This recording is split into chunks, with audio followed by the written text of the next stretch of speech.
strangest thing. It's shorter than you think. No think.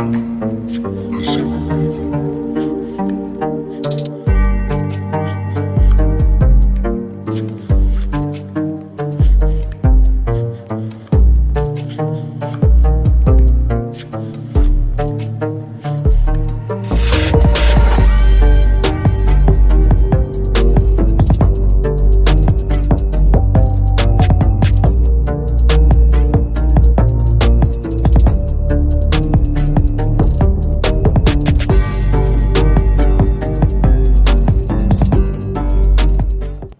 What's up, y'all? Welcome back to my YouTube channel. This your girl Queen Talks Crime, and I'm back with another video. First off, I want to say welcome all my old and new subscribers. Shout out to all my members and my moderators. I love and I appreciate every last one of y'all.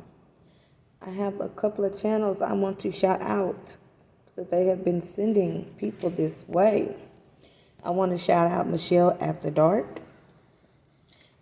People have been commenting saying they're coming from over there. So shout out to you, Michelle After Dark. Thanks for the support. Y'all go check out Michelle After Dark. I am subscribed. All right. She is laid back. I like her. 423 Chase. He has been sending love and support. People are new that came over from 423. Y'all go check him out. He's boots on the ground in Tennessee. I love him and I enjoy doing work with him. So y'all go check out 423 Chase. Thank you for your love and support, bro. True Crime with Libby. That's another content creator that's sending love and support this way. So y'all go check out these content creators. Let them know y'all came from Queen Talks Crime channel. Okay, so thank y'all for all of y'all love and support. True Crime Libby, 423 Chase, Michelle After Dark. Thank y'all for y'all love and support. Definitely, okay? Because like I said, we all have one goal, and it's to advocate and bring awareness and fight for these victims at the end of the day. And that's what we're here to do. Okay, so thank y'all. I love y'all. Let's get to it. So this video right here is going to be about Summer Wells, okay? It's going to be about Summer Wells. But first and foremost, I have an announcement from Tennessee. I have an announcement. Nashville, Tennessee has been representing Summer Wells. Okay? First and foremost, okay? Here in Nashville, Tennessee, we have 2 billboards up. One downtown at a football stadium. So yesterday, I was, Monday, I was leaving work. I'm an armed guard for the government. So I was leaving downtown, and we had a Titans football game. And the football game, I mean, it was traffic everywhere. And I was driving, and behind me I saw Summer Wells, so I got the best photo I could. So y'all will see that right now. Y'all can look at it. That is one billboard, okay? That's downtown Nashville, Tennessee. We represent for Summer Wells. Also, the second billboard is in Opryland. So if you come through Nashville, Tennessee, you will see Summer Wells in Opryland Hotel in the Opryland area, okay? My guy, he pointed it out to me. I already saw it, but he got excited because, my family, they know what I do. And they know who I'm working on. They know what cases I cover, so they know the little kids or the victims that I work on. So they get excited. So he pointed it out. I was like, yep, that's her. And so even my dude was like, that's your girl in your case, right? And he was so excited. So like I said, everybody's so excited. Nashville, Tennessee, I represent for Summer Wells. And y'all, I'm very excited about that. So when I get a shot of Opryland, when I go back out there, because I'm always out there shopping and eating with my peoples. So when I go back out there, y'all, I will take a picture of that billboard as well. Right now, I just got the billboard of downtown Nashville, okay? Let's see, what else I want to talk to y'all about real quick before we get into the video. If you're in the Nashville, Tennessee area, okay, if you are in the Nashville, Tennessee area, we will be passing out flyers Saturday. We're going back out there and we hitting the streets, okay? So this Saturday in Nashville, if you are in the Nashville, Tennessee area, like I said, Nashville, Tennessee is representing Summer Wells. If you are in the Nashville, Tennessee area, email if you want to come out Saturday and help pass out flyers. Next weekend, we'll be back in Kingsport. So, alternating weekends. So this weekend, we are here in Nashville. Last weekend, we was in Kingsport. Next weekend, we'll be back in Kingsport. So, yes, it's a little traveling, it's a little work, but the goal is summer, okay? That's the goal. So, if you are willing to get out here and work, and you are not afraid to talk to people, you cannot be afraid to go up to people. Of course, you always got to be safe and on your toes at all times, but you can't be scared. So if you're not scared to go up and talk to anybody, feel free to come out and join, okay? So this Saturday, I will be in Nashville passing out flyers representing Summer Wells, okay? And I'm proud of Tennessee representing this baby. So once again, if you want to come out, email me. Let's get to work, okay? All right, so let's get to the video. So this video is going to be about Summer Wells, Candus walking away from the behavior panel. So Don informed the people that Candus walked out of the interview with behavior panel. Let's analyze this behavior and reasoning behind this. So we questioned, why is Don talking? Why is Don always talking? Why is he always the one in the forefront? We know Don is a narcissist. We know he exhibits narcissistic behavior. We know what he represents. We know he wants attention and fame and fortune. We know this. But we always question, where is Candus? Okay? So, Candus was last with Summer. So, she should be the one talking to the behavior panel. She should be the one explaining what happened over and over and over. She should be the one doing the interviews, right? That's what I thought. So, we thought Candus didn't go. We assumed she stayed home. Don let us know, nope, Candus was interviewed and got upset with the hard questions she could not handle. She couldn't handle it and walked out. They told Don it doesn't look good, and Don said he knows it doesn't look good. So Don, I believe you know exactly what's going on with Candus. She tells you everything. This is a complete cover. Okay, this is a game, this is a show, this is a front. This is a game, okay? Don knows what happened, Candus knows what's happened, and they're trying to hide from the truth, okay? So, what questions were so hard? What questions put pressure on Candus that's tough? Is it hard to maintain a lie for 4 months? Is it hard to remember what you said 4 months ago? Verbatim. What was so tough that caused you to walk out? You and Don didn't rehearse your story again before the interview? See, Don has no problems throwing Candus under the bus. Don has no problems whatsoever throwing Candus under the bus. He always reiterates that he was not there. He always says, this is what Candus told me, and I believe her. He loves to distance himself from any responsibility, any type of trouble. He likes to distance himself.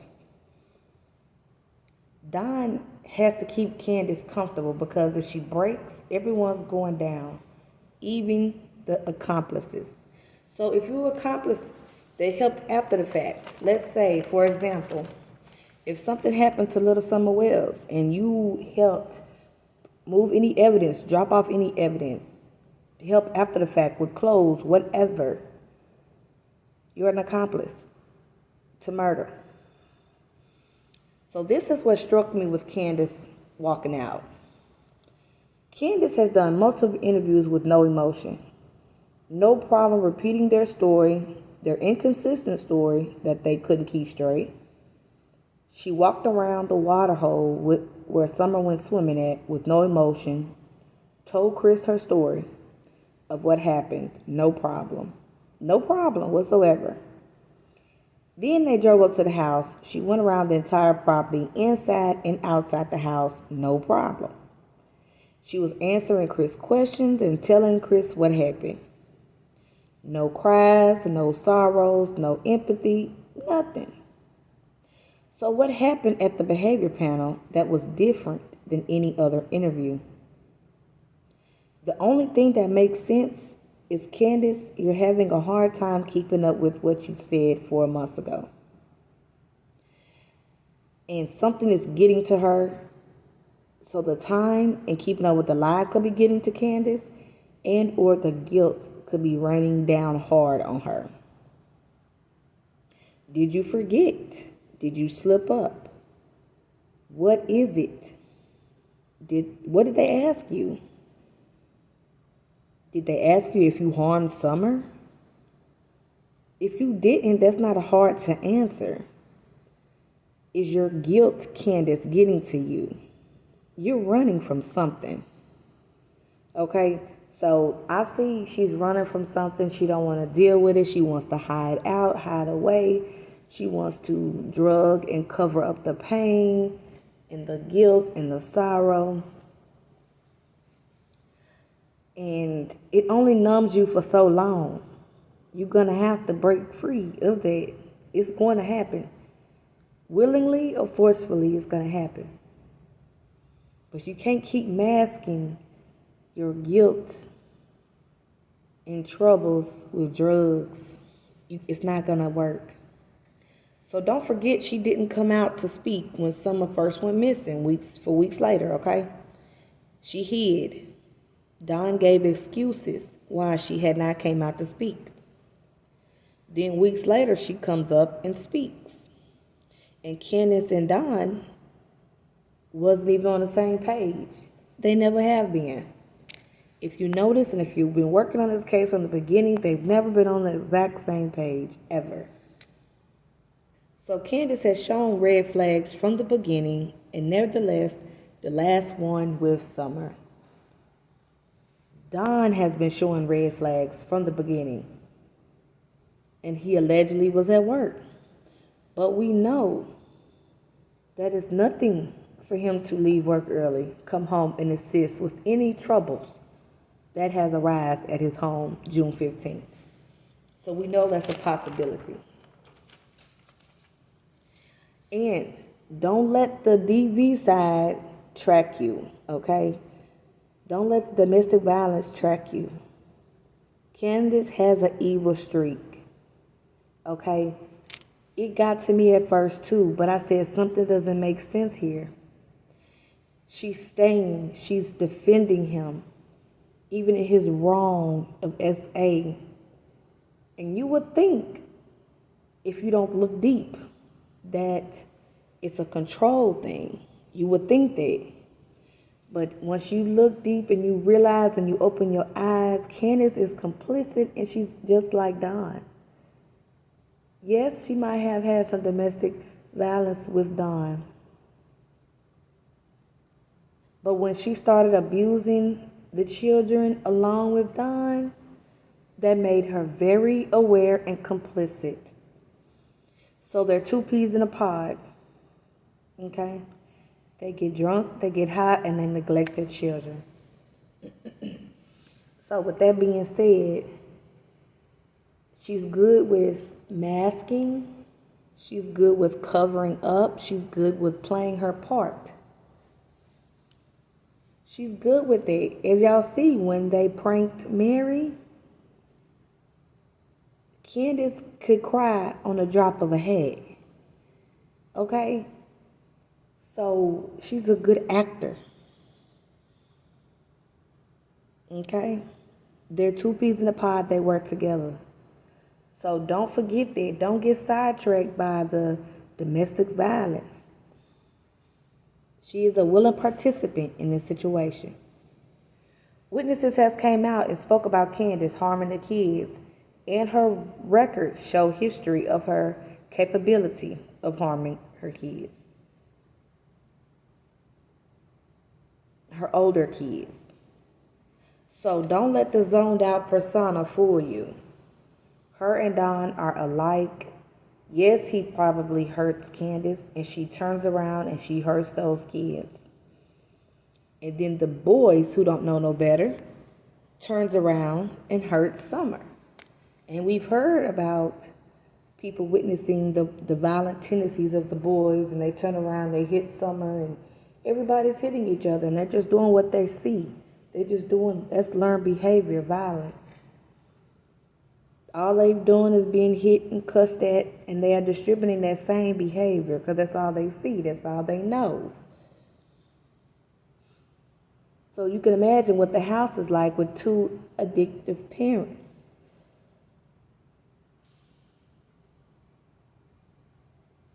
DV is contagious.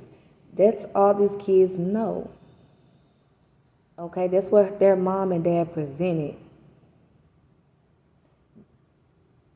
And like I said, Candus is very complicit in everything. So we the people have a heart, and we're sympathetic to abuse victims, and we look past the signs. But we realized once we did our research, and I knew something wasn't right about this. You realize Candus is complicit and aware, and is good faking the funk for the camera. She's good at playing any games and scams. So yes, Don probably has some control and influence on her actions, but she agrees and complies, which makes her complicit. And he does probably help keep her drugged up, but that's her choice, and that she wants to do as well. They both choose to do drugs. No one wants to get help. They chose to do drugs. Their kids is gone, and that's the best thing for the children because they're safe. They no longer have to deal with two addict parents. And now we're going to do our job to help find Summer. Candus is on the verge of breaking, and I don't think she'll be able to hold out much longer. She's starting not to be able to control her actions in public. Just a matter of time. So I cannot wait for the Dr. Phil interview because we know who will be doing most of the talking. But it should be Candus, not Don, attempting to control the narrative of the story. It should be Candus. So let's look forward to that Dr. Phil interview. But thank y'all for watching. It's your girl, Queen Talks Crime. I will be back with another video. I love y'all, and y'all have a great day. Peace.